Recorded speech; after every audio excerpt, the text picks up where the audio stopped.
These guys are ridiculous. These guys are ridiculous. Now, how about them damn Celtics? And we are back with another episode of How About Them Celtics. Sam and I are here recording on Saturday, July 8th, right after a Celtics game, which is something we haven't been able to say in a minute. And it was the same type of shit we got to watch. Said it on the other pod, the reaction. Yep. They still hate winning. Like they just bring these guys into the team, and it's like, hey, game's close in the fourth quarter, play real bad. Mm-hmm. That's the rules. Today outscored 28-13 in the fourth. Davidson had he had like 10. Yeah, Davidson had a really good fourth quarter. But we are of course talking about Celtics Summer League. The Celtics took on the Miami Heat in Summer League action today. As we're recording, this was a 3 p.m. game. We were recording around 5:42. So Damian Lillard magically gets traded at 8 p.m. tonight. Not our fault. We're recording now. Hope he gets traded to Real Madrid. I hope they make a new rule. Mm-hmm.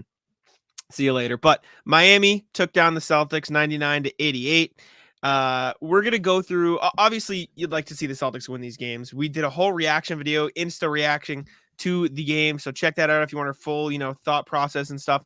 We're going to go over each player on the roster, give some brief thoughts, and we're each going to give a player grade. We're going to give player grades, and that's it. We're going to say nothing about why.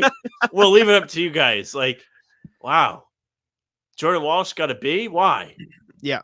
Is it because his number's weird? No, we went over our full thoughts or our instant thoughts, at least, on a separate video, which is on the channel now. We put it out right after the Summer League game, but we're going to go over each Celtics player, give a grade. We're going to do an honorable mention first to Orlando Robinson for just absolutely killing the Celtics. 36 points for the Heat. He was not a Summer League player. We'll put it that way. He was real good. So it's he like gets an A+. You're playing like Little League and the kid that's like too old for the division is playing. Yeah. It's like the that I forget the movie. It's like he hands you the ID I am 12. Oh, the bench warmers. Yeah, the bench warmers. That's it. Yeah. Yep. No, yeah, he was a monster. When he started making threes, I was like, yeah, this is cooked. We're done. This is over. But huge second quarter for the man. Yeah. Let's roll down the Celtics Summer League roster. I'm just going to go by the order I see it in this current box score. And unfortunately for him, Justin Champagnie is the first guy on the list here that I'm looking at. Not a great performance for Mr. Champagnie. 7 points, 11 rebounds, 2 assists. Shot 3 of 13, though, and 1 of 4 from deep. He was, I mean, Sam said this on the reacts. He was trying. He did there, try. Yeah. 11 minus rebounds, 19. 6 minus of them 19 were offensive. Mm-hmm. Certainly tried. Go ahead, Jack. Mm-hmm. Minus 19, not great. I'm going to give him a D+. It was really bad. It was really bad. You can't give somebody an F unless they are truly unplayable. Like, the closest thing we saw to an F, and I'm going to get picked on, Game 7 injured Malcolm Brogdon when they rolled him out there on a stretcher for 7 minutes. That was as close to an F. Or Jordan Poole in the playoffs. Yeah. We'll give it a D+. I was going to go C-, but he's just really looked out of place. He should not have been in there at the end of the game, but he's on a standard contract, so he was. But yeah, D+. Yeah, I'll say C. Okay. For get ready to learn Chinese, buddy. Okay. I was going to say, that's generous. Yeah, no. He didn't really do anything that was, wow, this is the guy that has the NBA contract? Yeah. Usually those are the guys that come into these Summer League games, and you're like, wow. His brother was good last night. This guy should be getting more minutes in the NBA. He's nasty. Why is he not playing for my team? Instead, Orlando Robinson. They're paying this guy? He has a roster spot. They haven't brought Isaiah Thomas back yet, and he's getting on the roster. Like that's what it is. So 7 points in 30 minutes while getting 11 rebounds. Again, good hustle from Champagnie. Make no 6 mistake. Offensive boards is fine, but 4 turnovers, not great. Only 2 assists. The shooting numbers were terrible. 3 of 13, 1 of 4. He gave them pretty much nothing aside from effort, which I guess you have to control what you can control. So he did that. Are we getting a grade out of Sam? I said C for get ready to learn Chinese. I didn't know if that was a joke. I wasn't sure if we were sticking with C. Get ready to learn Chinese. C's the worst grade. It goes A, B, D, F, C. Okay, so sure. Next one we have is Justin Bean, who Sam was very critical of when we did the reaction video to Justin Bean's highlights. Played pretty well. Finished 13 points. Did you see the Twitter post of Justin Bean where He looked like Duncan Robinson. He looked just like Duncan Robinson. Same person. Adam Himmelsbach tweeted the Spider-Man meme, and Justin Bean quote tweeted it with laughing emoji. You know what the best thing was is how Twitter lets the Twitter blue people get random push notifications. And I got one about that last night, and I was like, wait a minute, what? Like, I woke up today, and my phone was like, Duncan Robinson, welcome to the Celtics. I was like, what? Yeah, I saw that too. Yeah, good. I was lost. We should have did a breaking pod. Silly us. We missed the news. Right, but Justin Bean played well in his first game. 13 points, 7 rebounds, 3 assists, a steal and a block. 5-11 from the field, 2 of 5 from deep. Made his 1 free throw. Had a nice little midi there. Was playing solid defense. Hustled on the glass, which was what I was most impressed with, and he made a couple nice passes. Obviously, 3 assists and 7 boards. But if you didn't watch the game, you wouldn't appreciate all the little things he did. He was hustling. He was, grinding. Some of those rebounds. It's not like he got 7 balls that fell to him. Like he attacked the glass and went out there and got it. I'll give him the B. Okay. We'll be a little harsh today. I wanted to go B+, but I want to leave some room for some other guys on the list. But I'll go a solid B for Justin Bean, which in his defense, he got the start. We didn't expect that. A B is better than I thought he would have gotten after the first game. So happy with Bean.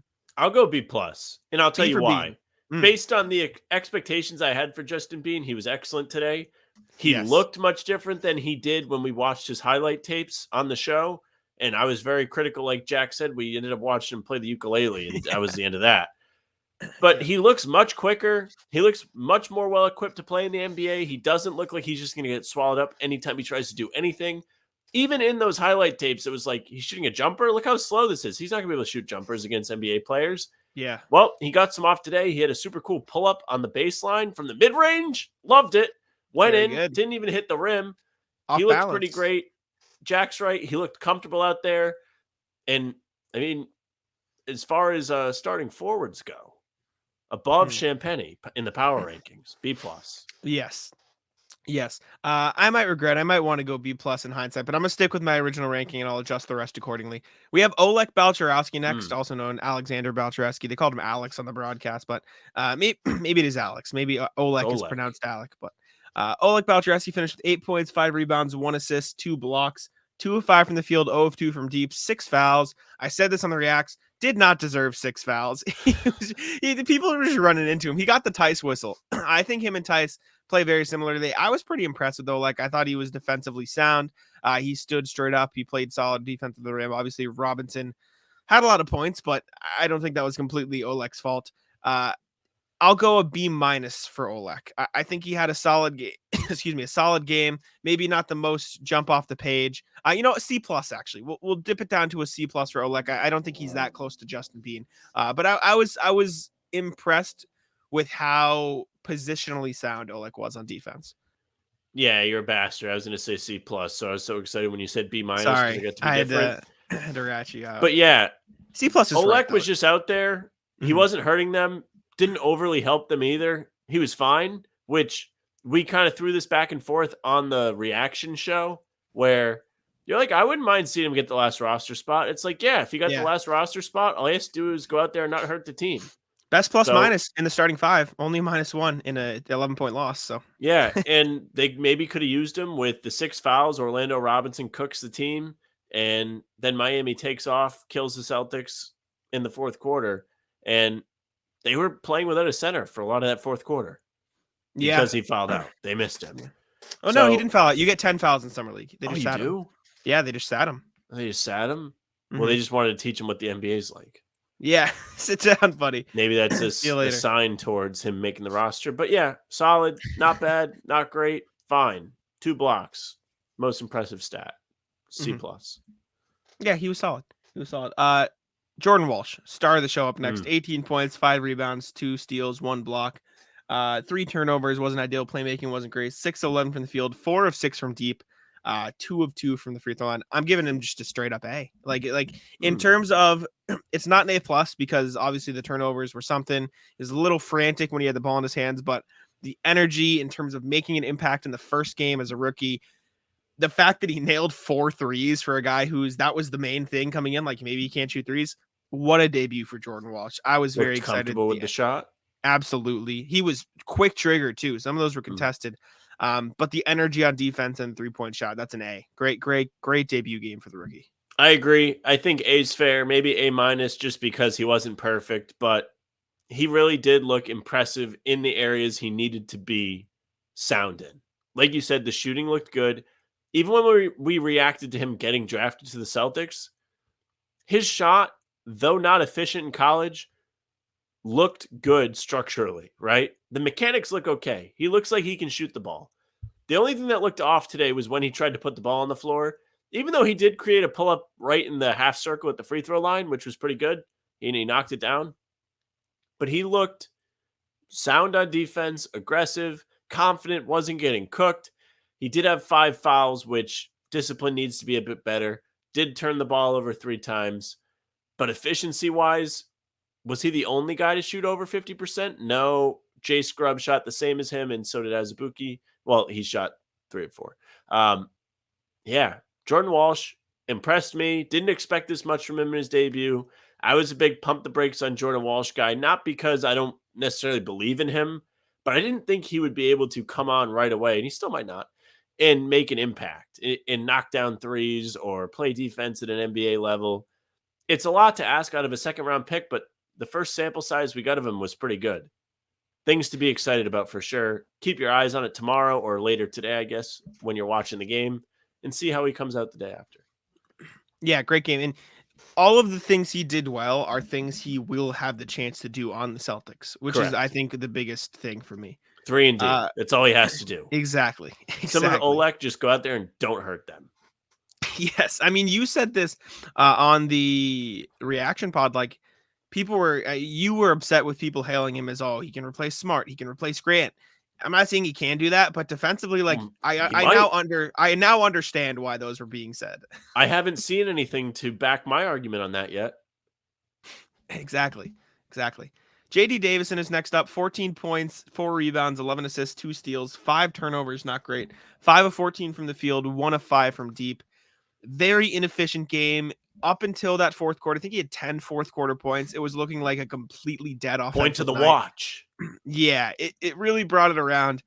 He was a -7 on the night. I'm going to go, Sam brings out the watch. I'm going to go B- for JD Davison. I think before that fourth quarter, it was riding on a C+, and I think that brought it up to a C-. The 11 assists, I'll put it this way. It's an impressive to not get a B or better with 11 assists, but he really did not score the ball well up until that fourth quarter. And even in the fourth quarter, it feels like he was just frantically running places. And when he was driving under control, it looked great. It looked like we saw in the G League in Maine last year, but you really want to see him be a bit more controlled while also going full speed, if that makes any sense. Like, he's just got to, It feels like he's got to compose himself a little. It feels like he was a bit too frantic. So B- for JD. Yeah, I'm going to undercut you on this one. I'm going to say C+. I think the points and assists are an impressive stat, and if you're just looking at that, it's great. Cool, double-double. Don't love that he had 5 turnovers. That's a bit of a, oh boy. I mean, what's that? 2.2 to 1 turnover assist ratio? Not great. Red Not the flag. best in summer league. Field goal percentage, not great. Just above 33%. 1 of 5 from 3, like you mentioned. He just didn't have, with the eye test, the kind of athleticism I would hope with the ball. Yeah. Like, I really wanted to see JD get downhill more in this game and create for his teammates that way. Instead, he kind of had to use screens, and he wasn't blowing past guys with his speed. It was kind of disappointing. I was really, really excited to see some scoop passes. The only one he had was the super cool foul to Olek. Yeah. And Olek almost got it, but he got fouled. Mid game JD.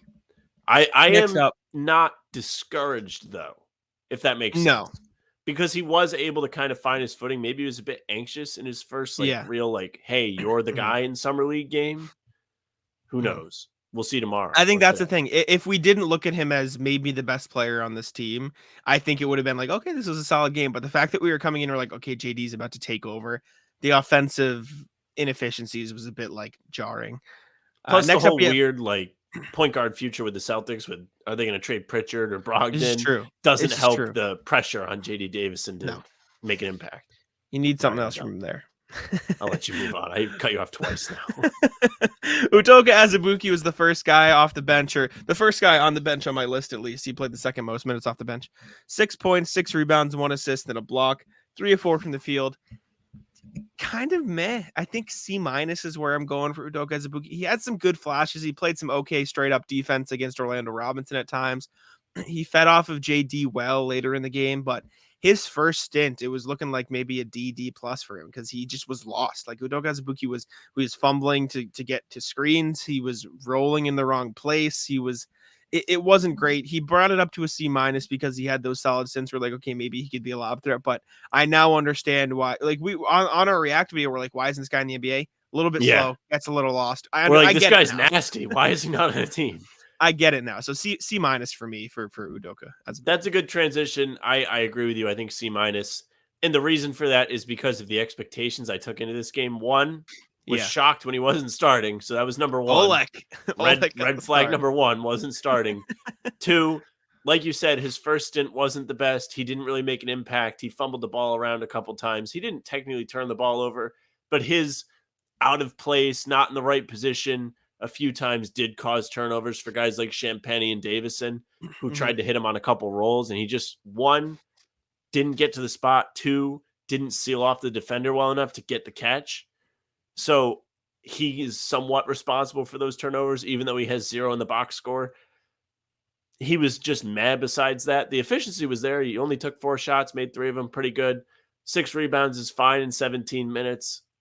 Only 2 fouls. Like he wasn't just getting like whistle after whistle and just slapping guys around the basket. That's good, at least. But I was bummed not to see him be more impressive. I was excited about him coming in, and because of that, you got to give him the C-. I think he looks a little bigger than I thought he was too. Like I'm not like, you know what I'm saying? Like I feel like for guys with athleticism, you need to have a stronger build. He looked a little, almost, I don't know. He looked like he was lumbering out there a bit too much. But you said, would you give him a C-? C-. I agree with you. Okay, next up, Sam Grissel off the bench. 2 points, 4 rebounds, 2 assists, 0-2 from the field, 0-1 from 3. It's just a C. He didn't hurt them. He was the only player on the team with a positive plus-minus. He was a +1. He had this really cool diving play where he dove for a ball and helped to get an outlet pass. Made a couple solid drives. He was super quick. That was the only thing I was telling Sam. That's the only thing I remember seeing. Like he had some big steps, like not Giannis steps, but the same type of like driving to the paint, leap and bound steps. He was pretty quick that way. Didn't hurt the Celtics. If anything, he technically helped them the most because he was the only one with a positive plus-minus, but he only played 13.56 off the bench. Just to see. He was just kind of out there running, but I'm not going to complain. He was fine. Whatever. Yeah, I'll give him a D for don't care. Next. Don't care. Literally don't care. Well, I thought the dive on the floor was good. Yeah, showed some hustle. Jay Scrubb, 17 points, 1 rebound, 0 assists, 2 steals, and a block, 4 turnovers, 6 of 11 from the field, 1 of 3 from deep. Jay Scrubb had Twitter going nuts. Second leading scorer in the night behind Jordan Walsh. Some super cool dunks. I'll get very athletic. Got to the we paint, know was ball. Their second leading scorer. Essentially, our takes from the reaction were correct. Go on. The same. Exactly the same. I'm gonna go B. Is that harsh? Maybe. I think B plus B. I'm gonna put him at a B plus. Spoiler. I'm gonna go with a B, and I think I also had Justin Bean as a B. So some people watching will be like, "How do you have them the same?" All of the things Jay Scrubb did, most of the things Jay Scrubb did well in this game, will not translate to a role on the Celtics. So if you want to talk about this in terms of a summer league game, like for Jay Scrubb, it's an A-, right? I think like he played really well. He got to the cup, but for a guy trying out for the Celtics, it's a B because he's not going to have the ball in his hands a lot. When he did have the ball, he was taking some dribble step backs. And if you do that on the Celtics, you're hitting the bench for a Jay Scrubb. Well, no, actually you fit right in. You and Tatum are best friends. I know, but the slashing was good. The defense was fine. He was hustling, but I thought it was good, but I don't think he would have a very big role in this team unless he can learn to play off the ball more comfortably. Because when he was off the ball buddy. Exactly, he's got to be able to cut. Maybe B is too harsh. Maybe it should be a B plus, but I'll stick with my B just because, like I said, I don't think all of the things he did that popped off the page would translate super well to a role on the Celtics. Yeah, I think you make a good point with the not going to earn a roster spot like this type thing, right? Yeah. But I have to give him a B plus because I thought he did some things aside from the scoring that were impressive. I thought his defense was okay. He had a pair of steals. One of them led to an and one for himself. He was active out there. He got himself a block. Like, he was okay. The negative part of this is, in fact, we do know ball. He didn't move the ball very much. And when he did, it was to the other team with the 4 turnovers. It was impressive to see him somewhat take over the game and get to the basket. I wish we saw more of that out of J.D. Davison. That was really what I was hoping for from him, and we got it from Jay Scrubb. So if Jay Scrubb can combine with Davison's looking for other guys, he could be a much better player. That being said, he was still solid today, and he doesn't deserve to get shit on for it from me. You didn't really shit on him, but it sounded like I was, so I want to be fair. B+ for Jay Scrubb. 17 points off the bench is pretty good from anybody in any game. Yep. There you go. Good performance. I do think your point is valid about the not going to make the team that way, though. Yeah, I don't know. I had one of my buddies from college text me. He's like, "Oh, Jay Scrubb's got to get a spot right." I'm like, I wouldn't hate it if he got a spot. Javonte Green, 2019. Javonte played well. I will say the difference between Javonte and Jay Scrubb, though, is Jay Scrubb is looking to score. Javonte was not looking to score. He had that big game in the preseason where he had all the super cool dunks, and everyone was like, "Take him." That he did. Last one, Michael Mulder off the bench, 3 points, 2 rebounds, 2 assists, 1 of 4 from the field, 1 of 3 from 3. Sam Purcell, just to see. He's just is it D for don't care, Sam? D for don't care, but also F for find a spot on the bench so I can watch these other guys I'd rather see play. I would have rather seen the Hungarian guy, which they don't have his full name. Valerio is the half name. I don't know what the last one is.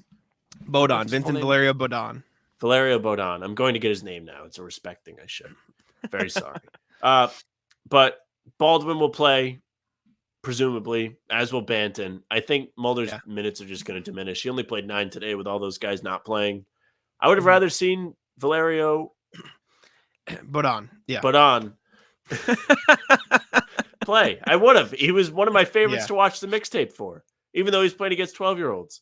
I agree. And it was weird because, like, Mulder was the first news we got for Summer League this year. It was like, oh, they got Mulder on the team. It's like, oh, that's cool, right? And now it's just so many other guys not really get that chance. But, yeah, Celtics lost the first Summer League game. People played well. But next up, speaking of Summer League, Jordan Walsh, who just had a great debut, officially signed with the Celtics. We were talking a little bit. Obviously, with the second-round pick, you're not going to be able to know what the contract is off rip. Like, first-round contract, you get that guaranteed 4 years, 2 years or 2 team option years in the last 2. Jordan Walsh, 4 years, 4-year, $7.6 million deal, I believe. I'll check that number. But team option the last year is a part of the new second-round exception, which is a new thing in the CBA. You can offer second-round picks, 3 or 4 year exceptions. Jordan Walsh going to be on the Celtics, 3 years guaranteed salary for just under $3 million each season, and then a team option in the 4th year. Based on what we saw in Summer League today, good deal. Good cost-controlled contract for Jordan Walsh. Brad hits again. Brad just looks on from the sidelines and cracks a smirk as Jordan Walsh leads the Celtics in scoring in his Summer League debut, shoots 4 of 6 from 3, and impresses everyone. Mm-hmm. Yeah. Good for Jordan Walsh. Good for the Celtics. Glad they have another guy who can defend, hit threes, and play well. Marcus Smart spits in the direction of all of us. Right. Speaking of guys who can defend well, Marcus Smart, obviously no longer on the Celtics, but he did, in fact, he did open up his press conference for the Memphis Grizzlies, his first appearance for the Grizzlies. And we have some quotes on there or on our show sheet here. A lot of quotes that we're going to react to quick. We'll read them off, give some rapid fire reactions. Smart, fresh start. Smart said about his new opportunity per Jared Weiss of The Athletic. A lot of things personally in my life this year have happened, and it could just put you under, could put you in a dark place. My house flooded, et cetera, et cetera. So just for me to start over and get back to the grind, basically said he's excited for it. Good for him. Yeah, that's what you're going to say when you join a new team. I'm excited. Exactly. He should have just came out and been like, have you guys seen Goodfellas? It's like the scene where they take Tommy in the back and kill him when they tell him they're going to make him a made man. That's what happened to me. Another one, Marcus Smart. I grew up in Boston, in brackets in Boston, but he's like, I grew up there. I met some new, very wonderful people throughout my time there. My experiences while in Boston, I lost my mom. My fiance lost her dad while we were in Boston together. So I've been through some stuff, and it's all been in Boston, and Boston is my second home. It's been tough. They're always going to have a place in my heart, and everything I accomplished I left everything I had wearing the jersey out there on that court. And although we didn't win a championship, the big scheme of things, I don't consider my time there a failure. I helped rebuild that team at the time when I came in, and I left it better in that sense. So I'm very ecstatic with my time there. But like I said, I'm excited about the future and what it holds for me. Just enough to make you want to jump off. Should have got him a championship. Instead, they shot 1,000,000 threes at the end of Game 4 in 2022, and here we are. Yeah. Tough. In the team's defense, Smart missed 2 of them. It's true. Next we have Smart talking about playing with Jaren Jackson Jr., another depoy. That's unheard of. That's never been done to be on the same team. So we're already making history with that. We're going to try and continue to make history. I mean, the defense on that team is going to. I'll be rooting for him. That's for sure. No problem with the Grizzlies, except for they took Marcus Smart. Another Smart quote here. Marcus Smart said that even though he didn't win a title, say, I helped rebuild that. That was covered in the bigger quote. Smart, I'm excited to start a new journey in my life and in my basketball career. And what better way to do that than be at a city that fits me perfectly? Grind city. I'm a grinder. That's what I do. Yeah. I mean, if it makes sense. If you were to draw up another team for Marcus Smart outside of Boston, it probably would be Memphis. Memphis is a team that's good to root for, I would say. They've never pissed me off other than losing to the Lakers in the playoffs. I will say, year. You know the button that's like upgrade, like it shows you a picture, then it's click the upgrade button, go back. Dylan Brooks to Marcus Smart is upgrade. Huge upgrade for the Grizzlies. Referring to Ja, I love to push guys to the limit, especially a guy who's great. I've done it over in Boston, basically just talking about how excited he is to help and play with Ja. Stepped around the gun stuff. Good for Hey, you got to do that. Then we have a couple quotes from how great GM. If he just was like, I'm going to take his gun away. And he's going to do nothing about it. Oh, man. Quote from GM Zach Kleinman, Grizzlies GM, I should say. When we started putting names on the board, there was no one higher than Marcus. This was early on. It was like, hey, this is the pie in the sky. There happens to be a way that Boston would engage on this.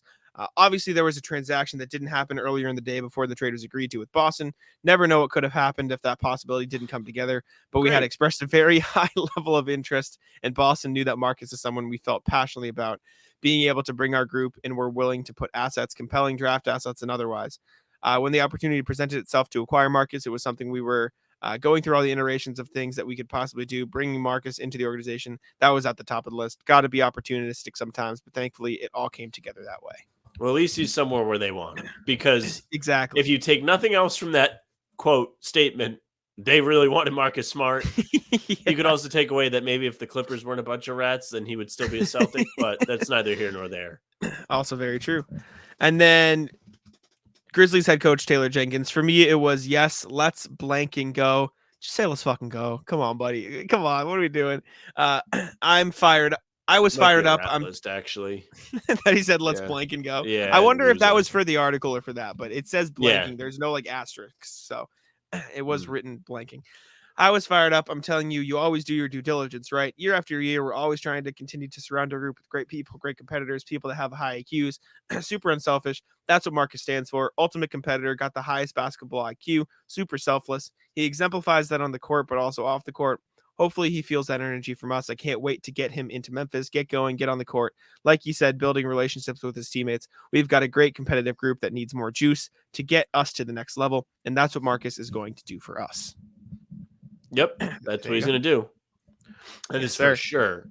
He is probably the perfect player for Memphis. He really is. It's Tony Allen all over again. Maybe he'll get his number retired there. That'd be pretty cool for him. That probably won't happen here because they didn't get him a championship. So pretty terrible. Very sad. Very sad. But that was Marcus's introductory press conference with the Memphis Grizzlies. They better win. Next up, we have Chris Mannix talking about Dame to the Celtics. Had a report. Call it an informed opinion, but I'm not buying this Miami or bust stuff. Does Lillard want to play in Miami? Absolutely. The Heat, according to a source with direct knowledge of Lillard's thinking, are his first choice. But would Lillard blank or balk if he was traded to Philadelphia, where he would join forces with Joel Embiid? Would he refuse to play in Boston, where he could play with Tatum and Brown? I doubt it. Lillard wants to win. He's less than 2 weeks away from his 33rd birthday. He wants to compete for a championship while he's still in his prime. He has 4 years and $200 million left on his contract, so his leverage is limited. And if you know anything about Lillard, you know the idea that he would mope or give his new team less than 100% is wild. It goes without saying, or at least it should, that the Blazers should trade him for the best offer. And as long as he's traded to a winner, I think Lillard will be fine with it. Again, informed opinion, not in a report, but Can they trade with the G League? See, I don't want, at this point, I don't want Dame anywhere near the Celtics. He has been nothing but a loser throughout this whole process from what's been reported. That's my thing. I want to say this. To Lillard, what is being reported is that he is a massive loser. His agent is putting out there that he is not going to play for teams unless it's Miami. There are other good teams. Just throw the Celtics out of it. Philadelphia, if he gets traded to Philadelphia, is a good situation for him. It just is. That's a team that's competitive. He's a better fit there than Harden, I would say, because you could put Dame off the ball just because he's such a great shooter. Yeah. And he gets to play with the MVP. You wouldn't go play there? Really? You wouldn't? Why? You're such a loser for diminishing your value for the team that you've played for 11 years, the team that paid you an asinine contract that is going to make you a negative asset for whatever team you end up with down the line. And you're going to break their balls over this and get them. Well, at this point, it sounds like they're going to have to give up second-round picks, and that's it, because he's just going to cry his way to not playing anywhere else.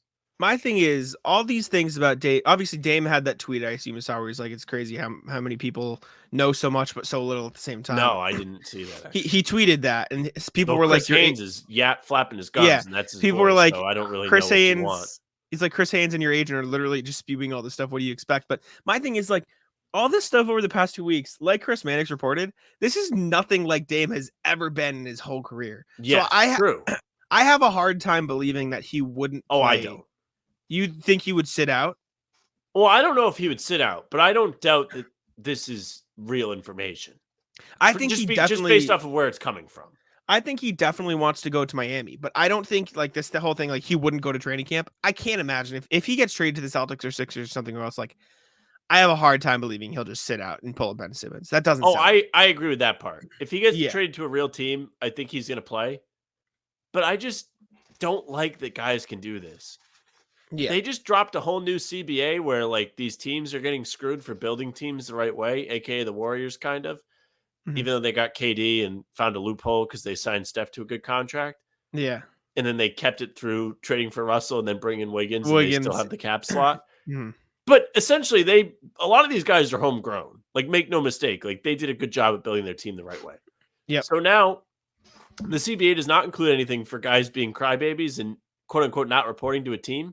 Should the Sixers have had to take up a cap slot for Ben Simmons when he just refused to play? Well, they'd lose their money. They'd lose their money. The player will lose their money, but the team's still screwed. They can't use it somewhere else. Yes. There needs to be like a clause for that, but it's a very slippery slope because teams could just fudge it and be like the disabled player exception. Something like that. They need to do something about this because guys should not be able to sign a max deal again for an asinine amount of money when he's 36 to make $63 million as a 6'3" guard and refuse to play after getting that deal. There has to be something done about this where guys cannot strong arm teams, make other franchises afraid to trade for them and give up assets just because he's like, I'm going to refuse to play. It's lame. If that's actually what's happening, it's definitely lame. Whether it's actually happening is one thing, but the fact that the message is even being relayed that way through his two mouthpieces, his agent and Chris Haynes, is just as bad almost. I agree. If Portland just has to do what's best for them, and they should just keep him. No, they shouldn't do that. They should trade him to the team that has the best offense. They should literally like not trade him until they get what they want. They should do exactly what Philly did with Ben Simmons. You say what you want about Philly and Daryl Morey, but that is the most respectable move I think I've ever seen. Is saying, F you, I'm not trading you. You can sit there and rest and sit on the bench and not show up to the arena because you're going to get booed, but you're not getting what you want. We're going to wait until we get the right return for you. Your value is correct. And then we'll trade you to where we want to trade you. Pretty much. And then they also got a little bit of help from Mr. Harden, but you want to trade, you want to go play where you want to play. Don't sign a big extension and become a free agent. It's true. Big secret. Next up, same also from Chris Mannix. It didn't end up happening, but the Celtics reportedly were interested in bringing in Jeff Van Gundy as a coach. Report from Chris Mannix here. The Mavericks and Celtics discussed roles with Van Gundy before beefing up their coaching staffs, referring to Celtics bringing on Charles Lee and Sam Cassell and Emile Jefferson. I think that would have been hilarious. Van Gundy's fire. Kind of got the shaft from ESPN. Yeah. But he would have been nothing if not a good pest to the officials on the bench. Yes. Yes. I would have been fine absolutely. with that. It would have been cool. I don't see how it hurts them. It's a whatever I assistant just coach thing, but I didn't know that. That did make me like do a little ooh when I looked at the show sheet and I saw that because I hadn't seen that yet. Yeah, I knew just about threw it on Dallas, there. but I did not know about the Celtics. Yeah, interesting. It doesn't sound like it's happening anymore because they did No. beef up the staff, but interesting at the very least. Next up, we have Gary Washburn talking about what the Celtics should do moving forward. Gary Washburn believes the Celtics should look north. He said, I think they should look up north for some solutions. Pascal Siakam or OG Anunoby. Toronto's got to figure out whether it wants to rebuild or wants to kind of retool. They lost Fred VanVleet. They signed Dennis Schroeder. They're in team in total limbo right now, and they've got some guys in expiring contracts coming up that might be available to the Celtics with all this draft capital, all these second-round picks that they've been picked up over the last couple of weeks. So I think looking north would be the next move. Brad Stevens saying in an interview, he's like, I looked at our cabinet. Brad Stevens was like, we had no second-round picks. We had like one tradable second. And so I saw, basically it was like, Jordan Walsh was on our board, and we saw an opportunity to stockpile tradable assets. Basically said second round picks are candy, and we're going to use them as candy to trade for players. Name dropping the trade deadline. So looking north is something I've brought up as I brought it up too. Yeah, we know ball. We know ball. We talked about it on the last show. I wrote the Houdini piece. One of the things was an OG trade for Brogdon. Not positive if that would get the deal done, but it's not the dumbest thing. Toronto does have that weird situation because they're like, are we going to suck or not? They have to decide.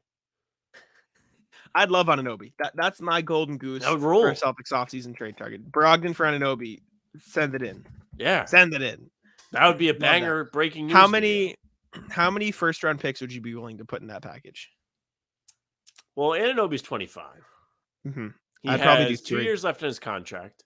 I'm not sure if one of them is an option. The contract is a good contract. And it's the same length as Brogdon's. So essentially, you're not giving up any sort of player timeline stuff. 2 years. This upcoming season and the season after, but the season after this upcoming season is a player option. Okay. So essentially, he has 1 year left in his deal. He's not going to opt in. Yes. Just because, I mean, these guys are getting $1 zillion. Jeremy Grant got treated as expiring $4 million a year. If he got that much, Anunoby should at least get that much. Yes. So the Celtics are going to have their hands full. I'm not sure if they trade for OG, if they'll get bird rights. If they were to get bird rights and they were willing to pay them, maybe you give up the first because that essentially gives I think they get bird rights if they trade for him. A core of Brown, Anunoby, and Tatum at the wing, whether you start all three of them with White at point guard and then whichever big guy, Porzingis, I guess, that you want. That'd be nasty. Yeah, that I would probably sacrifice some first, especially since you can afford to just throw in the Warriors. I think I would. I would give up 3 for that with Brogdon. 2 of the Celtics and the Warriors is what I think I'd be willing to do. Yeah, that was the one I pitched. I'd love that. I'm just Sheen with the massive head in Jimmy Neutron when he gets real smart. That's me. What would you do for Siakam? Siakam has 1 year left on his deal. Siakam's a weird one, isn't he? Because he has the statistics and he's gotten the recognition of like a top player in the league by the league.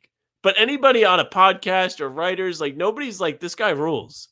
You don't hear a whole lot about Siakam. Now, I know you think he's good, but I don't know. What would you give up? I'm going to toss it back to you because I truly don't know. Probably something similar. Something similar. I think you'd probably have to get up a little bit more. He is better. He's better than OG Anunoby. He's older. That's the only thing. I wouldn't give up Horford. I think I would do no, I wouldn't give up Horford a deal. Wow. It's for Siakam. I don't think I don't think the Raptors would want Horford. I don't think that'd be something. Yeah. So I don't think the only reason the Celtics would include it in a deal would be to match salaries. And at that point, actually, you might need him to match salaries. Actually, now that I'm thinking about it. That's where Jack draws the line. Oh man. Horford. Yeah, it would probably have to be Brogdon, Horford, Pritchard, and picks. I'd still probably do it if you get some sort of if you get the wink wink handshake you got from Porzingis that I'll be re-signing or whatever from Siakam, then I do it because then you could roll out Derek White, the Jays, Siakam, and Porzingis for the next few years. Talk about crazy. So I probably would do it. My question is, would you do the same package, less picks and Rob instead of Al? I might still do it. I think you do, and here's why. one, you now have Porzingis and you now have Siakam. That knocks out the need for a third of Porzingis, Rob, and Horford. So if you have Horford, you can bring him off the bench. He can be your backup big. You don't necessarily need Rob. And by giving up Rob, you keep those picks, which you're going to need with the new CBA to financially build out the rest of your roster. Yeah. Because that is the only way you're going to be, even though they might be number 30. Got the super cool seconds, though. They have a million, seconds. super valuable seconds is what we'll call those. You tweeted it today. Second round picks over. Yeah, I was being sarcastic. Hey, man, second round picks are good. Now, the real question is, this is something I brought up. Would you trade Brown for both of them? No. I don't know because the Brown thing is so weird. Wait a second. Where you're like, oh, do I really want to pay Brown like $60 million over 5 years? And is he going to request a trade next year when he can get traded and just take the money like Dame's doing, that rat in Portland? Yeah. I don't know. Maybe. But the problem with that is I think if you're going to do that, you need like an understanding between all parties that the two guys coming in from Toronto are going to be here. Yeah. You can't salvage sacrifice 5 years of a all NBA guy under contract for no guarantee of having one. Yes, no, I agree. 2 years or even one. I'll throw this at you. Derek White, Jaylen Brown, Jason Tatum, Al Horford, Porzingis versus Derek White, Anunoby, Tatum, Siakam, Porzingis. That one, it feels like you kind of get Siakam for free because you're OG can try to fill the Brown role and you ask less of him with the ball, and that ball handling or dribble drive duty goes to Siakam where you're trying to create inside a bit more. I guess that is a head scratcher. That is a head and hands. Well, if the I'm other Brad thing, Stevens, what the hell do I do? Trade. You would probably have to throw Brogdon in the deal too for salary matching. So maybe at that point, okay, you don't care. I wasn't sure if you cared. You're more in on Brogdon than I am. Well, I am in on Brogdon. Well, I'm not as out on Brogdon as you. I don't think Brogdon should be relegated to a negative asset or they have to get rid of this guy. The only way they have to get rid of Brogdon is if he's miserable and heated that they try to trade him. That's the situation where you might have to take back less for Brogdon, but I don't like the proposals where it's like the Celtics are just going to give him up or take back Jimmy from the street for Brogdon. No, Brogdon was the sixth man of the year. He's not a bum. He doesn't have a leg injury. He has a weird forearm tear that I'm sure he's going to be fine from. That is my take on that. Hey man, Jaylen Brown's not a bad defender. Obviously, he's an okay defender. We've seen him defend in the past. There's no reason he shouldn't be able to do it again. When he tries, he's good. Derek White, OG Anunoby, Tatum, Siakam, Porzingis on defense. Anunoby, an all-NBA defensive player this year. That's disgusting. Yeah. that is gross. Anunoby led the league in steals, I think. He was top 2 with Melton, I think. If Toronto was like, hey, give us Brogdon, Brown in a first, or Brogdon, Brown and Pritchard or whatever, and we'll give you these two guys, and they reset with Brown, their lead guy, with Scotty Barnes up there and Pirtle. Celtics get, hey man, I think it would be pretty cool. Especially because Siakam's an underrated ball handler. I'm not saying you should put the ball in his hands, but it's not, you wouldn't be having no second tertiary ball handler next to Derek he White, would take on the backup or like you said, tertiary ball handling duties from Brown, and Anunoby would kind of give you that 3-point catch and shoot in defense that you also somewhat get from Brown. This is like such a terrible comparison because it's not a comparison at all. He's a younger wing version of Al Horford. Basically, he's Siakam? 3-and-D at the wing. Or no, Anunoby. Siakam's a bit, like you said, he's weird because he's a little more versatile than Horford, but he's quiet about it with his actual production. And maybe it's because they play in Canada. You don't hear as much about the Raptors just because you don't. That's how it works, I think, across all sports. Maybe not hockey. I mean, for what it's worth, 24 points, 8 rebounds, 6 assists for Siakam this past year. Yeah. No, if you said that I knew just because I've written about it a couple times. Yeah. But the average NBA fan is not going to be like, wow, yeah, Siakam all NBA, nasty. No one's saying that. I don't also, 6'9". He's Horford's height. He's Horford's Rob's height. So he's a big guy.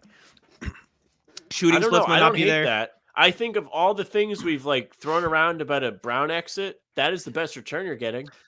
I told you that and Embiid are the only ones I'm like, okay, maybe we consider it. I'd agree. I got roasted in the comments. Did you see the comment about that? My comment about the Embiid thing? No, so I said this on the podcast. Which one? The last one? Last time. Yeah. Okay, I'm pulling. And a guy commented, this man said the only person he'd trade Jaylen Brown for is Joel Embiid, and if the Raptors called offering Siakam and OG Anunoby, he'd at least consider it. ROTFL. Jaylen is nowhere near worth either of those scenarios. He's worth Tobias Harris and a first, or Fred VanVleet and a first rounder max. Fred VanVleet's a negative asset. Make no mistake. First things first, Fred VanVleet is not a contract that I want. Did you see the stat? Sorry, I'm cutting you off just because I think you'll think it's funny. It's fine. There was only one player who shot more shots and shot worse from the field than Dylan Brooks last season. And it was Fred VanVleet, and the Raptors signed them both. Yeah, Houston both. Rockets, yes, sorry. Yes. So, first things first, Fred VanVleet is a negative asset. Tobias Harris has been a negative asset in the past. The reason he's no longer a negative asset is because his contract is finally expiring. He's making $40 million a year to be a role player on a good team. No good team wants that contract because they cannot build out the rest of the roster. Yeah. Are you trading Jaylen Brown just to let Harris walk? Are you going to keep him? He's definitely not replacing Brown. He's fine. And if he's not making $40 million, he's probably above average. But because of his price tag, he's not worth the money right now. And he's kind of a negative asset, but not really because he's expiring. But Fred VanVleet, absolutely not. Don't want him on my team for $40 million. See you later.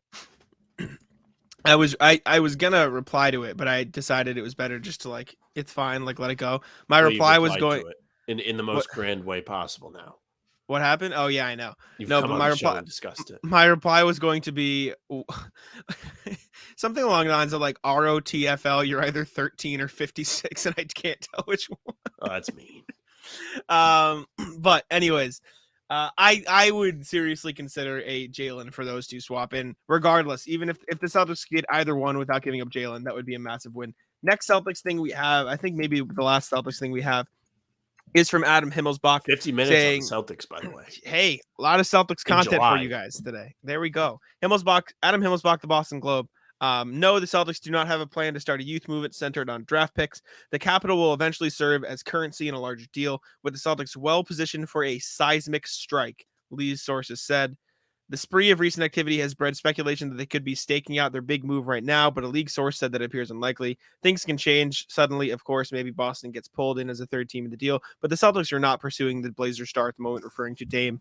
But the seismic strike quote, is obviously the one that went viral on Twitter. These draft picks are valuable as much as you hate that, the way they got them, how they got them. They have a ton of seconds. They got a first in the Smart deal. They have matching contracts. If there's any team that can make a trade for a star, Celtics are up there. Yeah, I saw the Himmelsbach thing. I kind of wrote about it. Who exactly are they going to get for these? He doesn't really mention it. He just says it's not going to be Dame. Again, good. The Dame thing, I heard a really great argument from Bill Simmons talking about Dame, where he's like, people are saying Dame's the best players ever, and he's not. And yes, he is. Listen, Dame has never been to an NBA Finals. He's never won a game in the conference finals. Clyde Drexler went to 2 NBA Finals with the Blazers and lost to Jordan. And Jordan twice, or did they lose to the Pistons once? I'm not sure about that. Lost to 2 great, all-time teams. Of course, Dame lost to the Warriors in the playoffs, so there's that. And then Bill Walton won the franchise's one and only title and then got hurt, and he was the best player on the planet for a year and a half. Nah, I don't care. I'd still Dame. Blazer, Drexler was with the Blazers for more seasons and went to 2 finals. I'm still going Dame. Why? It's just all time. I just think he is the best player. He might be the best statistical player, but he has not had the best career with the Blazers. Not my type, Bill Simmons, but I agree with him. I think this is the only reason this is even a conversation is because people are mad at Dame. It's the only reason it's a conversation. Well, I think before this whole Dame thing, if I told you Dame was the best player in Blazers history, you wouldn't have blinked.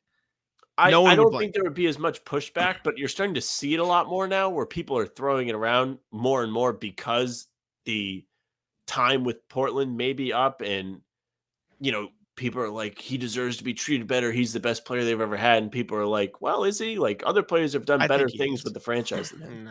I think he is. But I understand it. And Drexler obviously has a case, but it's like the Drexler case is an excellent case. 2 finals appearances. It's pretty good. Spent more time with the team than him. Not bad. Not a bad case. I still go Dame. But yeah, Celtics are in position to make a big time move. So we'll see if anything transpires from that. NBA, moving on to basketball. Here comes moving on. Change. Here we go. First topic, Wemby sucks. Would you like to start?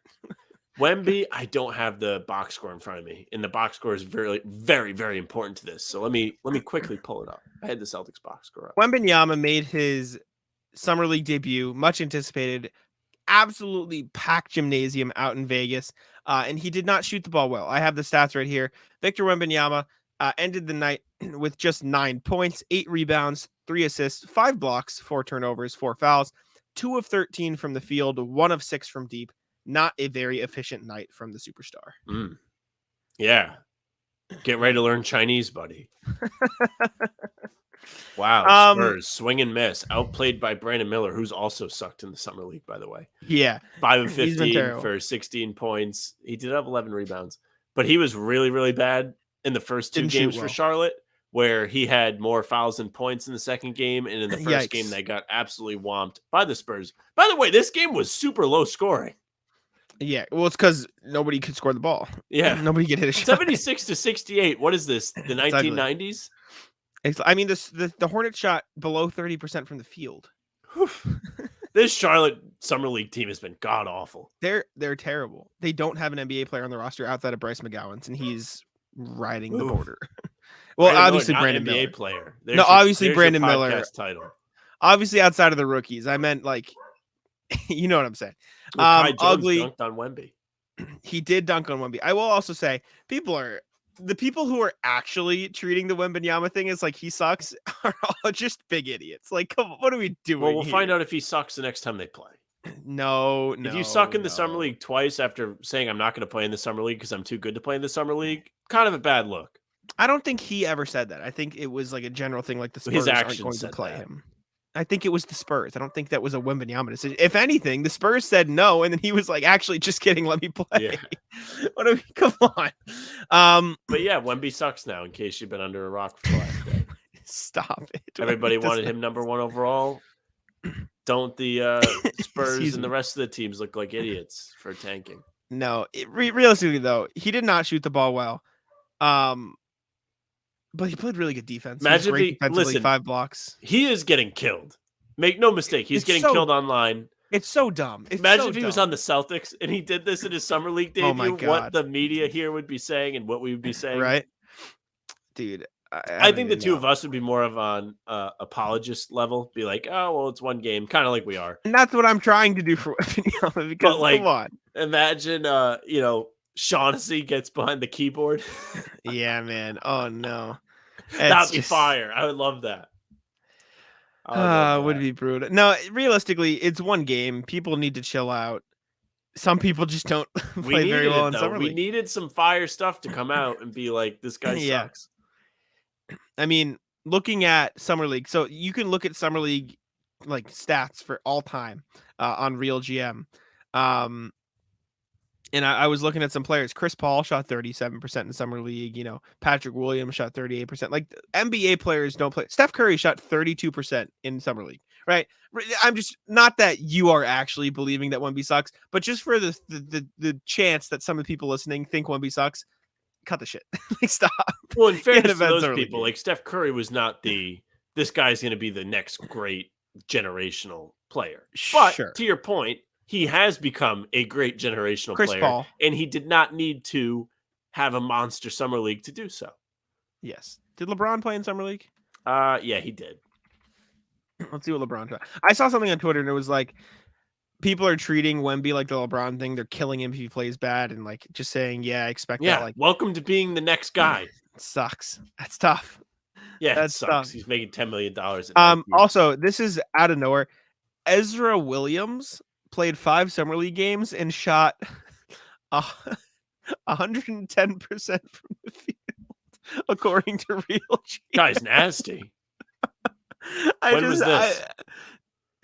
He played summer league in from 2005 to 2008, he shot, in the 2006-2007 Summer League for Las Vegas, he shot 5.2 for 4. He made 21 field goals but took 16 shots. Does that mean like he did like 5 headers? I like genuinely he don't had know the what ball bounce off here. his head, so it wasn't a real shot, but it still went in. I genuinely don't know. Someone had to have messed up the stats. Ezra Williams. Someone had to have messed up the stats. But this is crazy. He never played in the NBA. When you type in "how did Ezra Williams" into Google, the first one is "get caught." So there's that. All right, moving on from Ezra. I just thought it was really funny that he. I want to see what the answer to this question is, though. I wonder if someone's done an article on this. It's probably just an input error. Like Real GM probably just put in the stats wrong. Yeah, there's nothing in here. They probably just put the stats wrong. But let's catch up on NBA free agency a little bit. Some more moves have happened since the last time we spoke. One of which, last time we talked about no one's picked up Bol Bol. What's happening? Well, the Phoenix Suns look like they're going to be getting Bol Bol, just grabbing talent left and right. Like, hey, do you want to come play basketball for free? And all these guys are like, yeah, sign me up. Good for them. Bol Bol probably will be a Phoenix Sun. Another one, Dario Saric signs with the Warriors. That was like rumblings on the first day of free agency, but it finally happened. And then Paul Reed inked an offer sheet with the Utah Jazz, 3 years, $24 million. And this has real implications. Yes, because if the Sixers match the offer sheet, they will go over the luxury tax. However, a wrinkle in the Paul Reed contract that I read, the first year is guaranteed, but the last 15.9 or whatever million in the second 2 seasons is only guaranteed if the Jazz make it to the second round of the playoffs next year. So, well, that's good. But then if Philly matches the contract, right? If Philly makes the second round, then they have to pay. Yes. So Utah. So Danny Ainge has just done this to just screw the Sixers.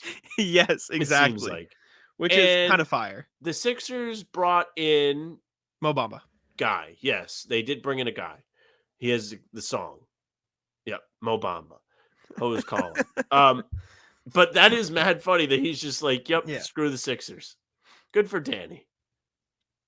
Even though I feel like the Sixers, even though they're like a Celtics rival, like I don't have any animosity towards them just because they never win. Yeah, they're the younger brother that's just kind of annoying, but they don't pose a threat at the current moment. Last NBA thing we have for the day is an article we found from Bleacher Report, correct? We're going to do it. This is a fire article, by the way. I wasn't sure if we're going to do it because we filled the time, but absolute fire. I was just on there looking through Bleacher Report, and this comes up. Ranking the worst NBA free agent classes of the last decade. So the reason why this article rules... Poor Gallinari. Gallinari has been thrown on the thing. Sorry, brother. But the reason why this article rules so much is because we can take a little trip in the time machine and remember, wow, teams were excited to pay that guy? Can you believe that? Man. Like, some of these are insane. Like, I've already kind of like poked through and seen some of the names on here that were the top guys. Yeah. And they kind of nailed it. Let's take a little scroll here. 2014. And for those of you just on audio, the picture is of Channing Frye. That's how you know. None of the players in this are in the NBA anymore, I believe. Dwayne Dedman. Main headline. Where's Dwayne Dedman? It's Dwayne Dedman. You're right. You're right. The main headline of the 2014 cycle featured LeBron James returning to the Cavs, giving the team's championship 2 years later. That development remains a key piece of NBA history. Beyond him, however, it was a modest year. Chris Bosh and post-prime Carmelo Anthony otherwise stood as primary options. Key young talents were Eric Bledsoe, Kyle Lowry, Greg Monroe, and Lance Stevenson. Yeah, we're all quality players, but viewed more. Get ready to learn Chinese, literally. Very tough. Very true. Dirk Nowitzki, not that he was going to leave the Mavericks, had a painless claim to a top 5 spot as 36 years old. Ultimately, the only non-LeBron players to change teams and sign contracts worth more than $20 million were Chandler Parsons, Channing Frye, Spencer Hawes, and Paul Gasol. Channing Frye rules. $20 million. Imagine, imagine Chandler Parsons. He did get in like a bad accident, I think. But even before that, he wasn't like a player that people were like, yeah, he's earning the $20 million. He was a guy they want to trade. Channing Frye, paying him $20 million, put your head in the microwave. Pau Gasol, old. Tough. Spencer Hawes. What team even paid him? Charlotte? Was that when he went to go play for the Hornets, or was that when he was on LA? Maybe, yeah. Spencer Hawes contract history. Let's take a look. Wasn't very good. I misspelled it. So contract history. I think the Hornets were the team that paid him. He signed 4 seasons total of. I'm so confused. What's happening? Yeah, Hornets gave him a 4-year deal, but I can't see the complete salary per season. I don't think he got $20 million a season, but he got a deal worth $20 million or something like that. Oh, like in total?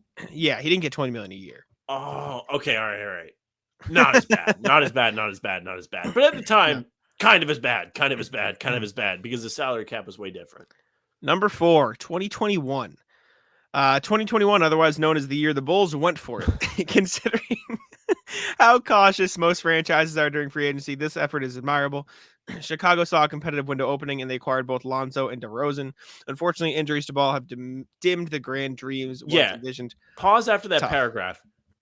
Yeah. At the time, Chicago actually had a good free agency. People forget they started that year, blistering start. They were at the top of the East for a while. People were like, wow, did the Bulls do something? They were playing really good defense. Both Lonzo Ball and Alex Caruso turned out, and they were really good for Chicago when they first started there. Ball's injury, like the article says, was what has derailed Chicago's whole scheme right now, because they were amongst the top teams in the East, and they actually got a playoff spot, an outright one, in the 2022 playoffs because of how well they started. The Bulls were also 2-20 that year against playoff teams in the regular season. That is true. That was a main talking point of us doing yikes. Also here, another problem is 3 top players, Jared Allen, Sean Collins, and Duncan Robinsons, were restricted, along with headliners Kawhi Leonard and Chris Paul. None of them seemed like strong candidates to change uniforms, which held true. The next best prizes, Lowry and Conley, were entering their age 36 and 34 seasons, respectively. Miami paid the hell out of Lowry. This is true. 2021, although not necessarily a bad summer, didn't exactly bring a memorable July. 2016. This is the one I was waiting for. And the picture is Timofey Mozgov, head and hands. Best stat line in NBA history, though. 93 rebounds, was it? Crazy. I am reasonably sure that the context makes 2016 look worse. The salary cap suddenly soared from $70 million to $94 million, providing teams with an outlet to overpay in free agency if desired. Friends, they did just that. Who wrote this article? This is very well written. I forgot to look at the top. Shout out David Kenyon of Bleacher Report. This article rules. Good job. Very well written. I am floored by this article. I really wanted to be a part of the show today because the guys on this 2016 list, oh my God, making over $15 million a season. Dwight Howard, Joakim Noah for the Knicks. Timofey, actually, it might have been a sign and trade. I'm not positive how that worked. Timofey Mozgov went to the Lakers. So did Luol Deng. Evan Turner got paid after actually being really good with the Celtics. He earned the deal. Kent Bazemore got paid to go back to Atlanta. Jan Mahimi. And Jan Mahimi, who actually kind of snuck up on the old NBA crossover grid today. A lot of people had him on I haven't played that Wizards yet. Spurs. Well, I can't use Jan Mahimi now. Disaster. But that was the one spot I didn't get. I'm pretty sure Jan Mahimi just came off the books for the Wizards recently. Oh. And I think Luol Deng, 1 or 2 years ago, Luol Deng came off the books for the Lakers. That is true. They were paying him for a long time. That's terrible. The most expensive contracts, obviously, all those players Sam named, got paid $15 million a season, at least multi-year contracts. The most expensive contracts that turned sour belonged to Andre Drummond, Nick Batum, and Hassan Whiteside. Injuries derailed Parsons' career. Yes, shout out Hassan. The redeeming quality is Kevin Durant's memorable switch to Golden State, along with LeBron re-signing Cleveland. Bradley Beal made his all-star ascent in this contract, too. Tough. Next disaster. 2022. This is a bit soon to write this one. I agree. The bright side of the 2022 class is, in theory, time hasn't run out. Perhaps some of the players transformed to go-to players. Short of Zach LaVine, Bradley Beal, and maybe Jalen Brunson, however, who could be on that track? Harden is likely past that portion of his career, while DeAndre Ayton has become a potential trade fodder. Mitchell Robinson, Anthony Simons, and Lou Dort are effective players, but in complementary roles, similar to others such as Yusuf Nurkic and Bobby Portis. As with any free agency class, you can identify a good number of contributors. Wow. The issue is, relatively speaking, 2022's top tier was mostly above average talent and thin on legitimate stars. I see what he's saying. In fairness to him, The Levine and Beal contracts, kind of bad. Both those guys were on the Bad. trade market. Of course, Beal did get traded, but like they were like trying to get out. Like people wanted, or Chicago wants to trade Zach LaVine, but nobody cares I don't because know of the contract. Brunson should not be in this article. He's been excellent. He got a good value contract for the Knicks, and he made the All-Star team, made them like a real competitive team again. Yes. So Brunson should be avoiding any kind of strays here. I don't know if hit the breaking news. Breaking news. How about them Celtics? 800 What is subscribers. Oh, baby. That's fire. I thought there was actual news. I was like, what did the Celtics do? Put some respect on your own name, buddy. 800 subscribers. That's nuts. Thank you guys for We were at 305 at the beginning of the playoffs. It has been a wild 3-ish months for us. That is crazy. Thank you very much. Even more wild couple of weeks. 100%. I don't know if I'm going to be spoiling David Kenyon's article here. If 2023 is not number one, it should be on the list. Let's see. What is it? David Kenyon's number one worst free agency class of all time, 2020. Put Gordon Hayward front and center. Anthony Davis deserved his place as the number one player available in 2020. Brandon Ingram, who the Lakers shipped to the Pelicans, easily led the restricted market. The rest of this class lacked a punch, save for Fred VanVleet inking his first big money contract extension. Yikes. Gordon Hayward had become the fourth option on the Celtics, yet the Charlotte Hornets handed him $30 million annually. Veteran forwards Danilo Gallinari and Marcus Morris Sr. also commanded $16 million per season to hold quaternary roles at best. The next tier included Davis Bertans, Joe Harris, Bogdan Bogdanovic, and young Bates Christian Wood and Montrezl Harrell. Sure, there is decent production within this group, but only a couple have bolstered their landing spot in a truly hard to replace way. That is a yikes free agency class. That is tough. Not a lot of talent. That is a head and hands free agency class. This is why I kind of like. I'm out on free agency. Not as it's not exciting, but this is kind of why you shouldn't build teams for free agency. I think you should really only pay your own guys, unless they're like many generational players. We are 4 free agencies into the 2020s. 3 out of 4 of them are right here. Yeah, Each of the last actually 3 the ones seasons that are already passed. Yes, here. 21, 22, and 20, all here. 23, and I just said 23 should be on the list. It was not a good free agency class, and it's because everyone's re-signing for these supermaxes now and just getting traded rather than being in free agency, which is like whatever. It's fine as long as they go about it the right way. But like free agency in turn is just kind of dead. And free agency this year is okay. I don't know if it's fine. Let's walk that back a bit. What do you mean? Let's revisit it. Is it really fine that guys are just taking teams' money and getting them to pay them a bunch of money just to be like, screw you, I'm not going to play here anymore? I said can get a return. I said if it's gone about the right way. I don't like what is going about the right way? Who's a guy? Like when Paul George extended with the Thunder or whatever, and he gets traded, and like there's no bad blood. Ask to be traded? No, then that's what I mean. When teams are just like, players resign and then a couple years later, okay, it's not working. Players go about it the right way. I'm like, what is the right way of that? No. When even players can go about it the right way. Who? Bradley Beal. That was fine. I had no problem with Bradley Beal the way it happened. Yeah, I guess the Beal one was fine. You know what I'm saying? It was a mutual thing. Like, okay, probably not working. Like, and I know Dame has become this whole thing. No, the Dame thing is bad. I know, but before all this came out, Dame was a guy we're like, okay, he can request to be traded. I'm talking about those types. I'm not saying the way Dame has gone about it is fine, but those types of players saying, hey, I want to be moved, I don't care. And so that's where I'm okay with it. Get your money. But in terms of this year's free agency class, I guess in terms of talent, it's not terrible. Like you had Draymond re-signing for a reasonable figure. You had Kuzma on an okay deal. You had Kyrie re-signing. VanVleet got way overpaid. Jeremy Grant got way overpaid. But then like Jakob Poeltl's on an okay contract. Grant Williams on an okay contract for a role player. D'Angelo Russell's on an okay contract for who he is. Gabe Vincent. Like, there's okay players in this year's free agency, but like the bad contracts are bad contracts. So shout out to Houston for making that happen. Dude, people are just crazy. Paying guys. They're just like, yep. Okay, new CBA, Fred VanVleet, $40 million. Here you go. And I saw somebody, Rockets person on Twitter tweet today, like, it sucks now because Amen Thompson has no real path to like start for them. Because you can't bench Fred VanVleet at $40 million a season. No. Anyways, all right, it is time. Bring out Matt the Rat. Hello, sir. Rat Sam, list. would you like to kick us off today? Do you have a rat list? I do have one. Yeah. Providence Police rat list, and here's why. Ooh, okay. Providence Police handed out parking tickets last night in downtown Providence. or this morning rather. They didn't give out parking tickets to everybody. So my girlfriend got a parking ticket, but I didn't. And we expired. When at the time of her getting a ticket, my thing was expired too, so I kind of got lucky, but kind of ratless just towards her. Yeah, what are they doing? For what? Like, why?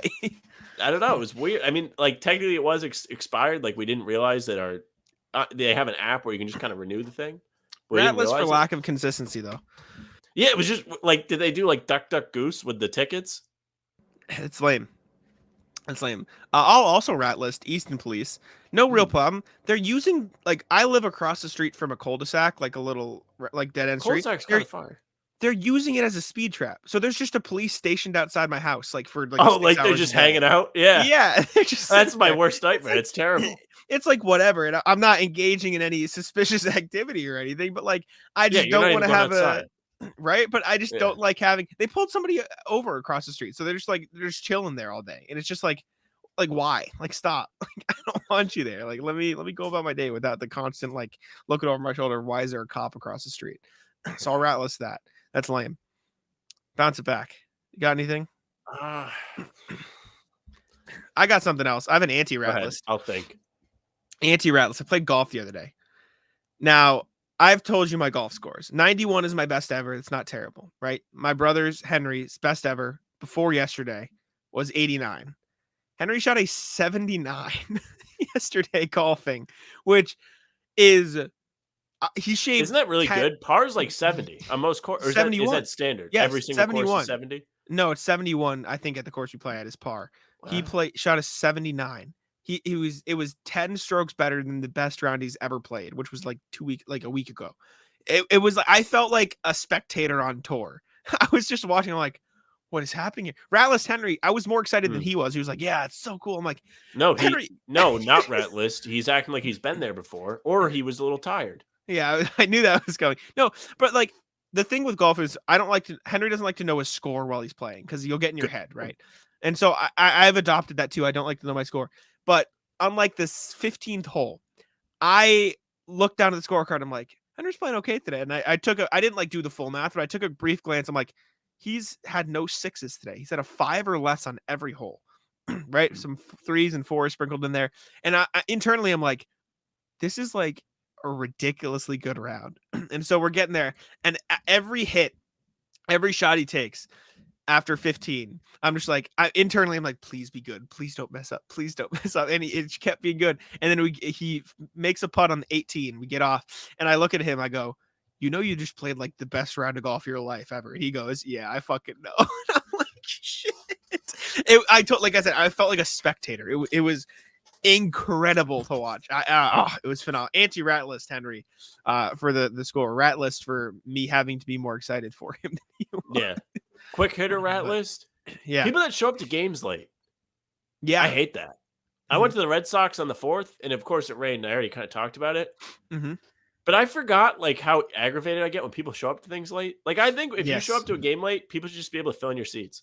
And then you just take their ticket. Uh-huh. You have to do a swap. Get there on time. It's really not that hard. You're already going to the game. It's an all-day event. Mm-hmm. It's a big deal. Go. Mm-hmm. Another rat list. Yes. Quick one. Johnston, the town. So where we play basketball, they have switched the gym on us because they're having a league there on our time slot. So we have to go to a different gym. Mm-hmm. And I've just had text messages on my phone all day about people saying whether they're going or not. So tough. Yeah. Tough. Celtics Summer League tomorrow, so I don't think I'll be able to attend because of the Summer League. But I'll let them know. There's your notice. Ratless Duncan. There's like 4 Duncans in my town. Is there 4? 1, 2, 3, 4 Duncans in my town, right? If you live in Massachusetts or Rhode Island or New England or whatever, you know which Duncans you have to go to get an order correct, right? Some Duncans are just bad. It's just the way it is. However, if I'm going to Target in my town, there's only one Duncan that is conveniently on the way home. I'm not going to go out of my way ridiculously just to go and then go back home. And unfortunately, the one that is on the way, not very reliable. Just not very good. Get to the window. I order my mom's iced coffee and my brother's culotta, whatever. Get to the window. They hand me a hot coffee. I'm like, nope. Also, have you been outside? Like, Who's ordering a hot coffee today? Just not what I ordered. Just not correct. I get the culotta with whipped cream. No whipped cream. But I wasn't going to send a second thing back. I'm like, Henry just doesn't get whipped cream today. And I did ask for the iced coffee, though, because I didn't want to. Usually, if it's either busy or there is another Dunkin' on my path home, I will just stop at another Dunkin' because I don't like to sit at the window and make a complaint. It's not worth my time. I've said this on the pod before, but I stopped. I'm like, yeah, I need to. And I sometimes like if I have an X amount of money, I just say, just keep the change or whatever. Cause I don't like whatever. And that's what I did. And the lady goes, oh, it works out because you paid for the hot coffee, which is less anyways. I'm like, that shouldn't matter. Cause I didn't order the hot coffee. So this is not my problem. Like, what are we talking about? Also, I just gave you a tip. So why are you shit talking me after a very nice tip? Right. And I gave you a tip. The tip machine is ratless too. We don't need to dive super into that, but the tip machine is ratless. It wasn't a machine though. I just gave him cash. Also ratless. The other Dunkin', usually very reliable. When I order Dunkin' for my family, it's a fairly big order, so I understand. But you get the drinks, you get the hot food, and you get the donuts, right? Because it comes in 2 separate bags, right? Like you don't put the donut in the same bag, whatever. Right. My least favorite thing is when they'll hand you the coffee and they'll sit there looking at you blankly. I'm like, I got other stuff too, and they're like, and they just turn around and they're like, oh, what'd you get? And then they go. This is a good rat list one. Yeah. Yeah. They're just like not ready for the rest of your order. They're like, they're like, you're going to leave? And you're like, no, I don't have my stuff. They look at the screen. They go, okay, yeah. They get the hot food. They look at me again. I'm like, I had a donut too. And they're like, okay, let me go get the donut too. Best part, I ordered this on the app. So they had it all. Like, this isn't like something I said that they had to punch in. I know you don't like the app, but that is the purpose of the app. For you to punch it in and for them to have it in front of you. For them to mess up when it's right there. That's it. I got to go on the rat list. I hate to say it. Yeah. But anyways, you got any more rat lists or should we take it home? Nope. Nothing else from me. Perfect. I'm ready. I am starving. I am ready to go get some food. So yeah, thank you guys for tuning in. Like Sam said, thank you very much for 800 subscribers. I mean, that's kind of crazy. 801. Our goal for the summer was 1,000. It looks like we might, I don't want to say breeze to that number. Some are saying it's going to be a big off season for the fellas. Tell your friends. Please do. Thank you very much for tuning in. Thank you for the support on the first Summer League video. Go check that out if you haven't. It's almost at 1,000 already, which is crazy. Yeah. CIC under 700, but still good. It is 977 right now. So we appreciate the support on that. More than the other one we did yesterday. Yeah, 982 now. Thank you very much for tuning in. Subscribe to Bout Them Celtics on YouTube. Like Sam said, tell your friends. Leave us 5 stars on Apple and Spotify if you enjoy the podcast. Even if you listen on YouTube, jump on over there, leave 5 stars. That really helps us out a bunch as well. And leave a comment in the YouTube. It helps us on YouTube. Leave a like and a comment.